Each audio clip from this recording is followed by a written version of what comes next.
Hello, আমি রিয়া। আহ্লাদের সাথে আমার প্রথম ব্লগে আপনাদের ওয়েলকাম জানাই।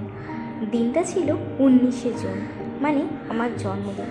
প্রথম ব্লগ শুরু করার এর থেকে ভালো দিন আমার কাছে ছিল না। এইবারের জন্মদিনটা হতে চলেছে একেবারে অন্যরকম। সেই উদ্দেশ্যে আজ চলেছে এক সুন্দর জায়গায়। আমরা যারা কলকাতায় থাকি তারা সকলেই এই জায়গাটার সঙ্গে ভীষণভাবে পরিচিত। হ্যাঁ, ঠিক ধরেছেন, আমাদের সকলের প্রিয় ভিক্টোরিয়া মেমোরিয়াল। আজ এখানেই আমার জন্মদিনটা সেলিব্রেট হতে চলেছে। এখন খুঁজে নেব একটি বসার মতন জায়গা। অনেক খুঁজে ফাইনালি জায়গাটা সিলেক্ট করলাম আজকে সেলিব্রেশনের জন্য।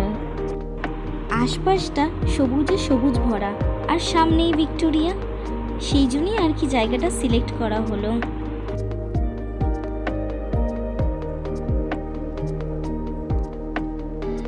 বেড কভারটা পেতে নিয়ে মা আর দিদি মিলে খাবার ডেকোরেশনের সব জিনিসগুলো একে একে সাজিয়ে নিচ্ছে।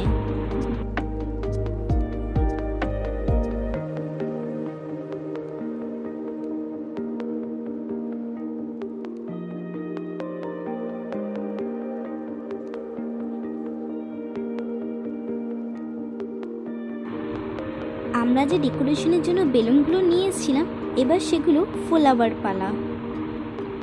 মাও বেশ কাজে হাত লাগিয়েছে দেখছি। এটা হলো আমার মা, আর এটা হলো আমার দিদি। আজ তো আমি বার্থডে কাল, আজ তো আমার কোনো কাজ নেই। এই লাল বেলুনটা কি ব্রাইট লাগছে, তাই না?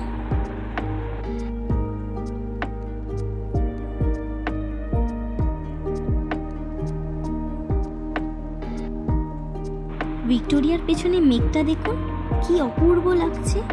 যেন মনে হচ্ছে মেঘের ওপরে ভিক্টোরিয়াটা আছে। বেলুন তো ফুলানো হয়ে গেছে, এবার হচ্ছে ডেকোরেশনের পালা। কি সুন্দর হয়েছে না ডেকোরেশনটা। এটা হলো আমার বার্থডে কেক। কি ব্রাইট, তাই না? যেন প্রকৃতির সাথে একদম মানানসই। নীল আকাশে 2-3টে সূর্যমুখী ফুল, খেতেও বেশ ছিল। এই যে সবুজ বক্সটা দেখছেন, ওইটা হলো পায়েস। মারা তো মাই হয় বলুন। মা বলল যতই বাইরে জন্মদিন হোক না কেন, পায়েস তো খেতেই হবে, তাই নিয়ে চলে এলো।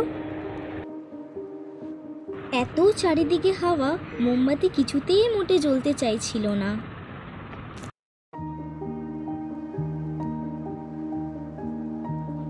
এবার বসে পড়েছি কেক কাটতে। এই খোলা আকাশের নিচে ফুরফুরে হাওয়াতে কি দারুণ লাগছে যে কেক কাটতে। এবারের জন্মদিনটা প্রত্যেকবারের থেকে ব্যতিক্রম। 5 রকমের ভাজা বা পছন্দের পদ দিয়ে থালা সাজিয়ে দুপুরে খাওয়া নয়, বরং বাড়ি থেকে কিছুটা দূরে খোলা আকাশের নিচে প্রিয় মানুষগুলোর সাথে হেসে খেলে গল্প করে দিনটা কাটানো। এ হলো এক অন্যরকম অভিজ্ঞতা। কেকটা এত ভালো ছিল খেতে যে সবার আগে আমিই খাওয়া শুরু করে দিয়েছি।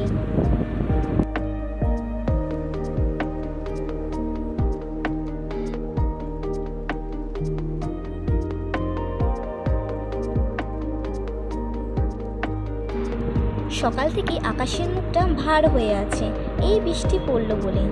কিন্তু পড়েনি ভালো, নাহলে সেলিব্রেশনটা হতো কী করে বলুন? আজকের মেনু কি হয়েছিল সেটা জানতে চান?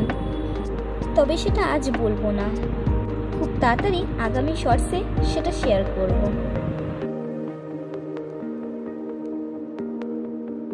আমিও চটপট খেয়ে নিই। দুপুর গড়িয়ে বিকেল হতে চললো। এবার এখান থেকে বাড়ির পথে রওনা দিতে হবে। খেতে খেতে হঠাৎই চোখ পড়লো শেষ দুপুরে কি সুন্দর ভিক্টোরিয়ার ওপর রোদ এসে পড়েছে দেখুন। এটা দেখলে বোঝার উপায়ই নেই যেটা কোনো বিদেশের জায়গা না আমাদের ভারতেরই একটি জায়গা। কি অপূর্ব লাগছে চারিদিকটা।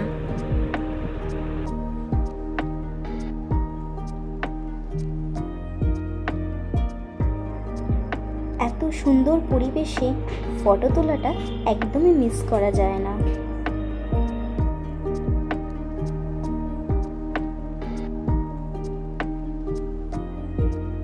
কেউ কেউ যদি আমার ড্রেসটা বা রেডি হওয়াটা দেখতে চান তাহলে নিচে ডেসক্রিপশনে ইনস্টাগ্রামের লিঙ্ক ক্লিক করে দেখে নিতে পারেন। এত সুন্দর পরিবেশ ছেড়ে যেতে ইচ্ছা না করলেও যেতে তো হবেই, তাই আমরা গুটি গুটি পায়ে বাড়ির দিকে রওনা দিলাম।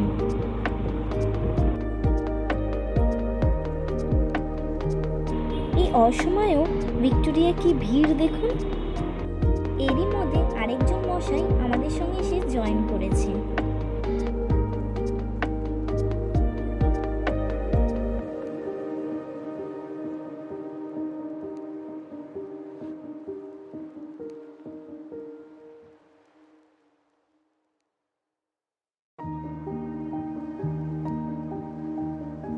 ময়দানের এই ঘোড়াগুলো দেখতে আমার প্রতিবারই ভীষণ ভালো লাগে।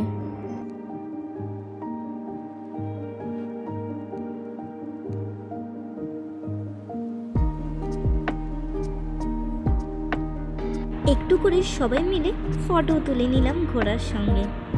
চুপচাপই ছিল, একটু ভয় ভয়ও লাগছিল।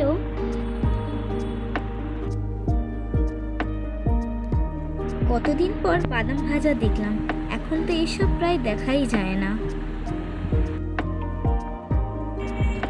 রাতের আলোতে ভিক্টোরিয়াকে কিন্তু একই রকম সুন্দর লাগছে। জন্মদিনের সকালের পর্ব এখানেই শেষ হচ্ছে, তবে রাতের পর্ব এখনও বাকি আছে, কিন্তু সেটার জন্য আমার আগামী শর্টসের জন্য ওয়েট করুন। আর কী কী গিফট পেলাম সেটাও নিশ্চয়ই জানতে ইচ্ছা করছে, সেটারও শর্টস খুব তাড়াতাড়ি আসতে চলেছে। কারো যদি আমার জন্মদিনের ব্লগটা ভালো লেগে থাকে তাহলে একটা লাইক করে দেবেন, কমেন্ট করবেন, শেয়ার করবেন এবং সাবস্ক্রাইব করে দেবেন। আজকের জন্য বাই। আপনারা সবাই খুব ভালো থাকবেন।